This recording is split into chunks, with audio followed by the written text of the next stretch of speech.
Extension Pakistan में एक गाली बन चुकी है और इस मरतबा आर्मी चीफ एक्सटेंशन का लफ्ज इस्तेमाल नहीं करना चाह रहे, लेकिन एक्सटेंशन तो फिर सबको चाहिए होती है और मौजूदा आर्मी चीफ को भी 3 साल से ज्यादा अपनी मुद्दत को बढ़ाने का एक शौक है। इसके बारे में जो है अब वो दबे लफ्जों में पहले बात होती थी, अब खुलकर बात हो रही है। कैप्टन सफदर ने भी हुकूमती लोगों ने कहना शुरू कर दिया है और मुख्तलिफ जो सहाफ़ी हैं उनके जरियों से जो है खबरें फैलाई भी जा रही हैं। लफ्ज बदल दिया गया है, जैसे कि दहशतगर्दी को हमने फितनतुल खवारिज करार देकर एक लफ्ज बदल दिया था, जैसा कि हमने भारतीय फितनतुल खवारिज बाद में कह दिया था, जैसा कि पाकिस्तान तहरीक इंसाफ को फितने का नाम दे दिया गया था, लेकिन अब तसलसल का लफ्ज इस्तेमाल किया गया है और लगातार एक चीज सामने आ रही है और दीगर जराए भी इसकी तस्दीक कर रहे हैं। राणा सनाउल्लाह साहब ने बड़ा सख्त स्टेटमेंट इमरान खान साहब के बारे में दिया है और वो भी फितना करार देते हैं, मरियम नवाज भी फितना करार देती हैं, जावेद लतीफ़ साहब भी फितना करार देते हैं, इंजीनियर मोहम्मद अली मिर्ज़ा भी इसका हिस्सा ले चुके हैं, इसमें फितना करार देते रहे हैं। ख्वाजा साद रफ़ीक साहब ने भी इसी तरह के अल्फाज इस्तेमाल किए कि इनके ऊपर शयातीन उतरते हैं। पहले भी इमरान खान साहब के ऊपर मजहबी मामला उठाया गया था। याद रखें, जब भी इमरान खान साहब को फितना करार दिया गया उसके बाद कोई ना कोई गोली चली और खून बहा है। इमरान खान साहब के साथ 2022 में ऐसा किया गया, जो मोमेंटम अब बनाया जा रहा है। 2022 में भी ये जो महीने थे ये बड़े इंपॉर्टेंट थे। अगस्त और सितंबर के महीने में इमरान खान साहब को फितना कहना शुरू किया और अक्टूबर में इमरान खान साहब पे गोलियां चला दी गई। इसी तरह से अब ये चल रहा है आपका 2025, फिर आर्मी चीफ का एक्सटेंशन वाला साल है, वो भी एक्सटेंशन वाला साल था, ये भी आर्मी चीफ की तब्दीली एक्सटेंशन वाला साल है। इस साल भी उन्हीं महीनों में वही काम शुरू कर दिया गया है। आपको याद है गुज़िश्ता साल पाकिस्तान तहरीक इंसाफ को बार बार फितना कहा गया और फिर 26 नवंबर को खून बह गया था, लोगों पे गोलियां चला दी गई थी। तो जब भी ये लफ्ज फितना इस्तेमाल किया जाता है, खून की होली खेली जाती है। पहले भी इमरान खान साहब के ऊपर गोलियां चली हैं, उन्हें कत्ल करने की कोशिश की गई है और पहले मरियम नवाज ने तो अपने मुंह से कह दिया था कि ये फितना बहुत जल्द खत्म होने वाला है, इसको क्रश कर दिया जाएगा, इसको खत्म कर दिया जाएगा। और अब भी वो इसी तरह के अल्फाज बोल रही हैं, हत्ता के सैलाब के बीच में वो खड़ी थी, लेकिन वहां पे भी मरियम नवाज ने पॉलिटिकल पार्टी का नाम लिए बगैर बड़े फैसले का इशारा दिया। राणा सनाउल्लाह ने भी यही बात की, बाकी लोग भी यही बात कह रहे हैं। मोहम्मद मालिक ने भी अपने टीवी प्रोग्राम में इस चीज पे कहा कि कल राणा सनाउल्लाह ने कहा कि इमरान खान 14 साल कैद पूरी करेंगे और इनका जत्था भी सियासत से बाहर होगा। ये कल मरी में मीटिंग के बाद की सूरत हाल है और यानी अब ऐसा लगता है कि ये लोग खुदा बनने की कोशिश कर रहे हैं और इमरान खान साहब को मजीद खतरे में डाला जा रहा है। पहले उनके ऊपर बार बार जानलेवा हमले हो चुके हैं, इस वक्त वो जेल में कैद हैं, लेकिन एक इतला जो आई है वो ये है कि शरीफ खानदान ने इमरान खान साहब से छुटकारे की शर्त के ऊपर एक्सटेंशन की ऑफर की है और उसके बाद अब जवाब का इंतजार कर रहे हैं।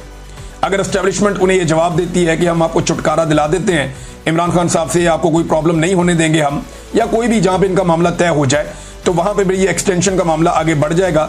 अब इस हुकूमत को एक्सटेंशन के बदले में सिर्फ इमरान खान साहब से बचना है और एस्टेब्लिशमेंट भी ये बात समझती है कि अगर उन्होंने इमरान खान साहब से बचना है तो, या मैं एस्टेब्लिशमेंट जब बोल रहा हूं तो ऊपर के 2-3 लोग हैं जिनकी नौकरियों का मसला है, तो उन्हें भी ये लगता है कि इमरान खान साहब से बचने के लिए उनका एक्सटेंशन लेना और इक्तदार के अंदर रहना जो है वो इस वक्त जरूरी है। तो DGISPR भी फितने का लफ्ज इस्तेमाल करते रहे, बाकी सारे लोग भी करते रहे, सूरत हाल उसी तरफ जा रही है। और अब बहुत सारे और लोग भी ये बता रहे हैं, मुझे कुछ और सोर्सेज ने भी बताया, जब मैंने अपनी पिछली खबर शेयर की तो उन्होंने कहा जी बात आपकी बिल्कुल ठीक है, ये बातें अब चल रही हैं और इस्लामाबाद में, रावलपिंडी में ये बात गश्त सुनाई दे रही है कि एक्सटेंशन के बदले में PMLN ये चाहती है कि इमरान खान साहब का बंदोबस्त किया जाए। अब इसका मतलब क्या है ये आपको आने वाले दिनों में और क्लियर हो जाएगा, ये पाकिस्तान तहरीक इंसाफ जो है वो ज्यादा बेहतर बता सकती है। नाज़रीन, पंजाब में एक अजीबोगरीब नोटिफिकेशन निकाल दिया गया, यानी इनके बहुत अजीबोगरीब काम होते हैं। ये नोटिफिकेशन मैं आपको दिखाता हूं और यानी इस मुआशरे को ये तबकात के अंदर बांट रहे हैं और लोगों को अलग कर रहे हैं और ताकतवर लोगों को अलग कर रहे हैं। नोटिफिकेशन क्या कहता है जरा ये आप देखें, ये ऑर्डर है जनाब और इसके ऊपर तारीख लिखी हुई है 28 अगस्त 2025 की, जब सैलाब आया हुआ पंजाब में।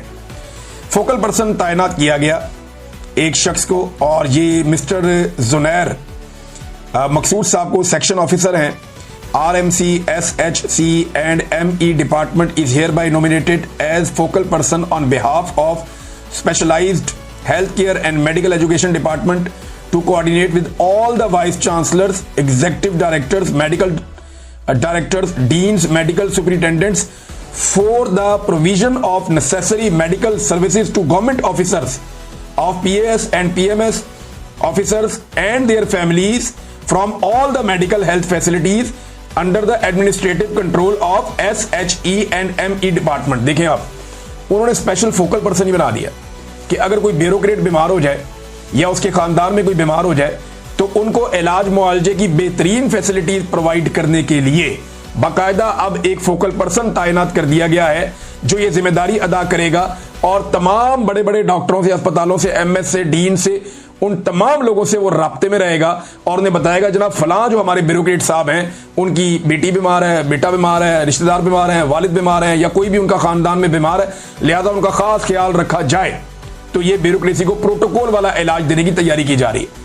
एक ये लोग हैं, एक इमरान खान था, उसने हेल्थ कार्ड लाके हर गरीब आदमी की जेब में डाल दिया और उसको इजाजत दे दी कि जाओ जिस अस्पताल से दिल करता है जाकर इलाज करवाओ। अब गरीब लोग ये बेड पे पड़े हुए हैं, अमीर लोग ये साथ वाले बेड पे पड़े हुए हैं, दोनों को एक जैसा इलाज मिल रहा है। मेरे बहुत सारे दोस्त थे डॉक्टर, प्राइवेट अस्पतालों में काम करते थे, वो कहते थे यार मजा आ गया काम करने का। क्यों? उन्होंने कहा ये वाकई इनकलाब है हेल्थ के अंदर। भाई हमें हमारी फीस भी उतनी मिल रही है, हम उसी फैसिलिटी के साथ काम कर रहे हैं। गरीब आदमी आता है उसको फिक्र नहीं होती, 10-20 लाख का इलाज करवाता है और घर चला जाता है। अमीर आदमी आता है वो वही पैसे देके इलाज करवाता है और अगर वो चाहे तो मुफ्त इलाज करवा लेता है। यानी यहां पे हमने सबको लाकर इकट्ठा कर दिया, एक ऐसी इंश्योरेंस इमरान खान साहब ने प्रोवाइड कर दी है मरीजों को। खासतौर पे गरीब लोगों ने उससे बहुत फायदा उठाया। पहली मरतबा उन्होंने AC वाले अस्पताल देखे, पहली मरतबा उन्होंने इस तरह के बेड्स देखे जहां पे मशीनी तरीके से वो ऊपर नीचे होते थे, पहली मरतबा उन्होंने VVIP किस्म के ऑपरेशन थिएटर्स देखे, उन्होंने वो डॉक्टर्स और इलाज और वो दवाइयां देखी जो इससे पहले उन्हें कभी भी मुयस्सर नहीं थी। तो गरीब आदमी को लगा कि शायद उसकी भी कोई इज्जत है इस मुल्क में, लेकिन एस्टेब्लिशमेंट को यह पसंद नहीं आया और उन्होंने गरीब आदमी से उसका सारा कुछ छीन लिया, हत्ता कि उस लीडर को भी जेल में डाल दिया जो गरीब आदमी का इलाज बेहतरीन अस्पतालों से करवाता था। आज उसे अपने डॉक्टर को दिखाने की भी इजाजत नहीं मिलती और ब्यूरोक्रेसी के लिए इलाज का बेहतरीन इंतजाम कर रहे हैं, गरीब आदमी से उसका वो कार्ड भी छीन लिया है। ये इमरान खान में और इनमें फर्क है। ये चाह के बिना ये फर्क नहीं मिटा सकेंगे। इमरान खान इनका पीछा करेगा हर जगह पे। शेर अफजल मरवत साहब ने नाज़रीन इस्तीफा दे दिया, जो पार्लिमानी कमेटियां हैं उनसे। ये एक उनका अच्छा फैसला है, लेकिन ये वो वाहिद सियासतदान है पाकिस्तान की तारीख में जिसे एक पॉलिटिकल पार्टी ने निकाल दिया, लेकिन उसके बावजूद ये उस पॉलिटिकल पार्टी से चिमटा हुआ है। इमरान खान साहब के हुक्म पर इन्होंने इस्तीफा दिया। एक उनकी अच्छी और पॉजिटिव सोच है, लेकिन बात यह है कि अगर ये इमरान खान के अहकामात पे पहले अमल कर लेते तो जो इनके साथ हुआ वो आज तक ना होता। लेकिन मरवत साहब की अपनी मजबूरियां हैं, उनकी ब्रेकें लगती नहीं है और ना ब्रेकें लगने वाले उनकी ब्रेकें लगने देते हैं, यानी उनकी ब्रेकें फेल की हुई हैं जिन्होंने करनी थी। बहरहाल मरवत साहब जाने और इमरान खान साहब जाने। इमरान खान साहब के हुक्म पे पहले अमल दरामद किया होता तो ये हालात मरवत साहब के ना होते। कभी उनकी फैमिली को बुरा भला कहते हैं, कभी ये सोशल मीडिया पे चढ़ जाते हैं, कभी ये इमरान खान के वफादार साथियों को गालियां देते हैं। मेरी तो समझ से बाहर है। बहरहाल मरवत साहब को इस बात का आइडिया है, या तो ये इमरान खान से बहुत इश्क करते हैं या इन्हें पता है कि इनकी बका तब तक है सियासी जब तक कि ये इमरान खान की पार्टी के साथ चिमटे रहेंगे, वरना अब तक कोई और होता तो वो इस सीट से इस्तीफा देकर चला जाता जैसे इनको पार्टी से निकाला गया। अब तक के लिए इतनी, अपना ख्याल रखिएगा, अपने इस चैनल का भी। अल्लाह हाफिज।